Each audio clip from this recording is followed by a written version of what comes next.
La sexualité est l'un des piliers de la vie de couple. Elle nourrit la complicité, entretient la passion et renforce le lien émotionnel. Pourtant, malgré son importance, beaucoup de couples commettent des erreurs qui fragilisent leur intimité. Ces erreurs ne sont pas forcément volontaires, elles viennent souvent de tabous, de fausses croyances ou tout simplement du manque de dialogue. Aujourd'hui, nous allons explorer les erreurs les plus fréquentes dans la vie sexuelle d'un couple. L'objectif n'est pas de juger, mais d'apprendre à mieux comprendre les blocages et à trouver des pistes pour vivre une sexualité plus épanouie.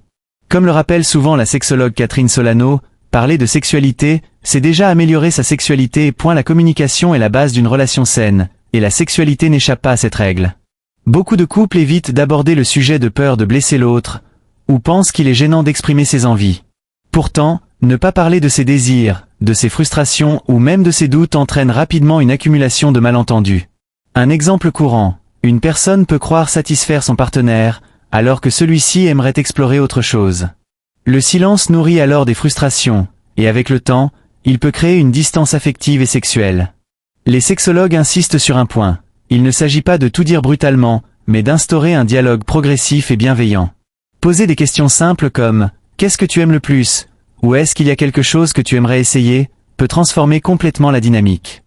Une autre erreur fréquente est de considérer les préliminaires comme une étape secondaire, voire inutile. Or, pour de nombreuses personnes, les préliminaires sont essentiels pour créer le désir, préparer le corps et favoriser une connexion émotionnelle. Sauter cette étape revient à réduire l'acte sexuel à quelque chose de mécanique, dénué de profondeur. Beaucoup de couples qui se plaignent d'un manque de plaisir réalisent en réalité qu'ils ne prennent pas le temps de se retrouver dans ces moments d'intimité. Les préliminaires ne sont pas seulement physiques. Ils incluent les mots doux, les gestes tendres, l'attention portée à l'autre.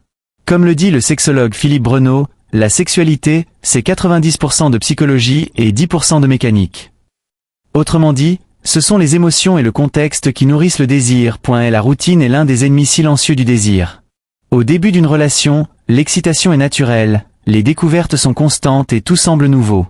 Mais avec le temps, beaucoup de couples tombent dans une répétition mécanique. Toujours le même lieu, le même moment, la même façon. Cette répétition rassure, mais elle éteint aussi le plaisir de l'imprévu. Pour éviter cela, il ne s'agit pas de bouleverser complètement sa vie intime, mais d'oser varier. Essayer de nouveaux lieux, changer l'ambiance avec de la musique, introduire des jeux de séduction. Ce sont des détails qui ravivent la flamme et cassent la monotonie. Comme le rappelle la sexologue Elisabeth Bramy, l'imagination est la meilleure alliée du désir. Beaucoup tombent dans le piège de la comparaison. Comparer son couple à des amis, à ce qu'on voit dans les films, ou pire encore, à la pornographie. Cette comparaison est toxique, car elle crée des attentes irréalistes. La sexualité n'a pas de normes universelles. Chaque couple a son rythme, ses envies, ses limites. Chercher à coller à une image idéalisée mène souvent à de la frustration et à un sentiment d'échec. Un couple qui se compare en permanence finit par perdre confiance dans sa propre dynamique. Au contraire, accepter que la sexualité est unique et personnelle permet de construire une relation plus saine et plus authentique. L'une des erreurs les plus graves est de ne pas respecter le rythme ou le consentement du partenaire. Même au sein d'un couple, le consentement reste une règle fondamentale. Vouloir imposer un rapport, ou insister alors que l'autre n'est pas prêt, crée des blessures profondes. Le consentement, ce n'est pas seulement dire oui ou non. C'est aussi être à l'écoute des signaux de l'autre, son langage corporel, son confort, son envie réelle. Un sexologue expliquait récemment que la sexualité épanouie, c'est 50% d'écoute et 50% de partage. Le respect mutuel est donc indispensable. La santé physique a un impact direct sur la sexualité. Des troubles comme l'érection, la sécheresse vaginale, ou encore des douleurs peuvent devenir un frein, mais beaucoup de couples préfèrent ignorer ces problèmes par honte ou tabou. Consulter un médecin ou un sexologue est pourtant une étape essentielle. Comme le souligne la sexologue Sophie Cadalen, prendre soin de sa santé sexuelle, c'est prendre soin de sa santé globale. Un autre obstacle souvent négligé est l'impact du stress, de la charge mentale et de la fatigue sur le désir. Beaucoup s'inquiètent de perdre leur libido, alors qu'en réalité leur corps et leur esprit sont simplement épuisés. Travailler tard, jongler entre responsabilités familiales et professionnelles, accumuler du stress, tout cela tue progressivement le désir. Un conseil simple est de créer des moments de déconnexion, sortir à deux, prendre du temps pour se détendre, instaurer des rituels sans écran. Retrouver un équilibre dans la vie quotidienne est souvent la clé pour relancer le désir. La santé physique a un impact direct sur la sexualité. Des troubles comme l'érection, la sécheresse vaginale, ou encore des douleurs peuvent devenir un frein, mais beaucoup de couples préfèrent ignorer ces problèmes par honte ou tabou. Consulter un médecin ou un sexologue est pourtant une étape essentielle. Comme le souligne la sexologue Sophie Cadalen, prendre soin de sa santé sexuelle, c'est prendre soin de sa santé globale. La sexualité est encore entourée de nombreux tabous.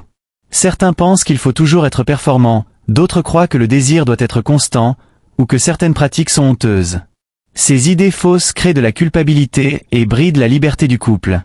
Briser ces tabous, c'est accepter que la sexualité est diverse, évolutive, et qu'il n'y a pas une seule manière d'aimer. Beaucoup croient encore que la sexualité se limite à l'acte sexuel lui-même. En réalité, la sexualité englobe les émotions, l'affection, la tendresse et même le quotidien partagé. Un couple qui néglige ces dimensions se prive d'une grande partie de la richesse de l'intimité.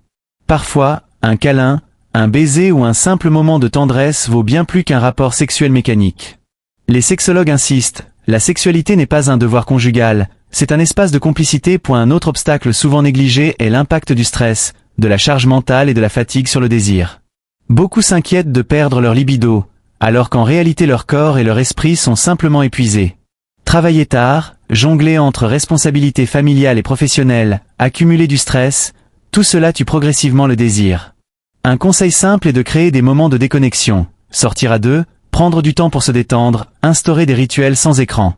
Retrouver un équilibre dans la vie quotidienne est souvent la clé pour relancer le désir. Beaucoup s'attendent à ce que la sexualité reste la même qu'au début. Mais avec les années, les corps changent, les désirs évoluent, et la complicité prend de nouvelles formes. Vouloir maintenir à tout prix la même intensité qu'au premier jour mène souvent à la frustration. Au contraire, accepter cette évolution permet de découvrir une sexualité plus tendre, plus consciente et parfois plus profonde. Et la sexualité d'un couple est un voyage, pas une destination figée. Les erreurs sont normales, mais elles peuvent devenir des opportunités de croissance si elles sont reconnues et dépassées. En résumé, communiquer, varier, respecter, prendre soin de soi et de l'autre, et surtout, rester à l'écoute. Index revers pointant vers la droite blanc. Si tu veux continuer à explorer ces sujets avec simplicité et bienveillance, abonne-toi à Santé et Sexualité et active la cloche. Ensemble, on va briser les tabous et construire une vision plus saine de l'intimité.